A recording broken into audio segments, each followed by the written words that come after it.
සාමාන්‍යයෙන් බලවත් පිනක් කරනකොට කරදර වැඩි. ඔබ දන්නවද ඒකට හේතුව මොකක්ද කියලා? මේ කටින පින්කමෙන් රැස් වෙන පිනෙන් කරන්නේ කරදර නසන එක. කරදර නසන පින රැස් කරන්න හදනකොට කරදර විසින් මේ පින රැස් කරන්න දෙන්නේ නැහැ.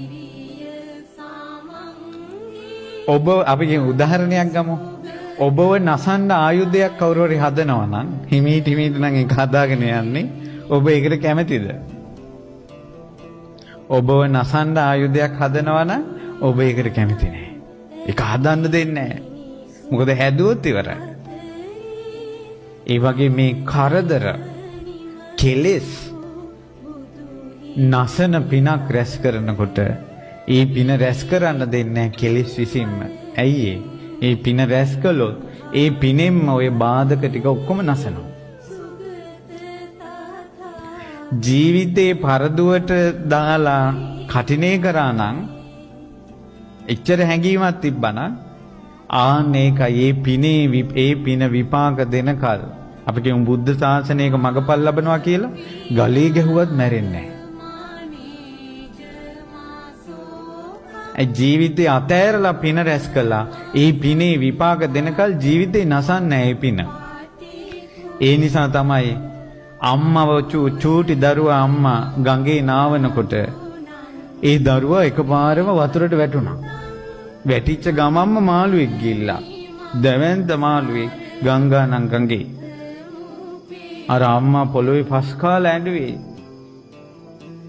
ඊට පස්සේ මේ මාළුවා එදාම අහුණා දැලකට. දැලකට අහු වෙලා ඒ මාළුවා මේ උඩට ගත්ත. දැන් මාළුවා මැරුණා. මාළුවා විකුණන්න යනකොට එක ගෙදරක මේ උපාසිකාවක් කිව්වා අන්න අර මාළුවා මං ගන්නවා කියලා. ඊට පස්සේ එයාත් එක්ක හිටපු අනිත් එක්කෙනා කිව්වා මාළුවාගේ බඩේ හැටි පේන්නේ. ඒ නිසා මාළුවා ඔයා ගන්න බඩේ මොන හරි තිබ්බොත් මට. ඉතින් මෙයා hina වුණා බඩේ තියෙන ඉතින් බඩවැල් ඔයාට බඩවැල් තමයි කියලා. මාළුවාගේ බඩ පලනකොට දරු පෙටියේ. දැන් ඒ දින රණ්ඩුනා දරුවා වෙදා ගන්න. අවසානයේ දරුවා ලැබුණා. අයිති ලැබුණා අර මාළුවාගේ බඩේ තියෙන දේ මට ඕන කිව්ව කෙනාට. ආරංචියක් ආවා මාළුවේගේ බඩේ දරු පෙටියක් හිටිය කියලා. ඒකට අර අම්මා දැක්කනේ මාළුවා ගිලිනවා. ඒ අම්මා ඈත ජනපදයකින් හොයාගෙන ආවා. ඒ අම්මලා දෙන්න දැන් රණ්ඩු වුණා. අවසාන දරුවා මැරිලා නැහැ.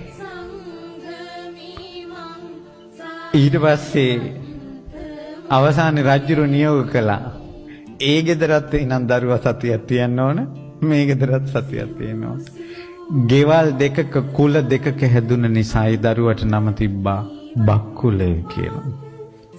මාළුවෙක් ගිල්ලත් මැරෙන්නේ නැහැ. අරහත්වයට පත්වෙන පින ජීවක කුණු ගොඩකට දාලා තිබ්බේ කූඩේක මැරුන්නේ නැහැ. මගපල් ලබන කෙනා ඒ මගපල ලබන කල් මැරෙන්නේ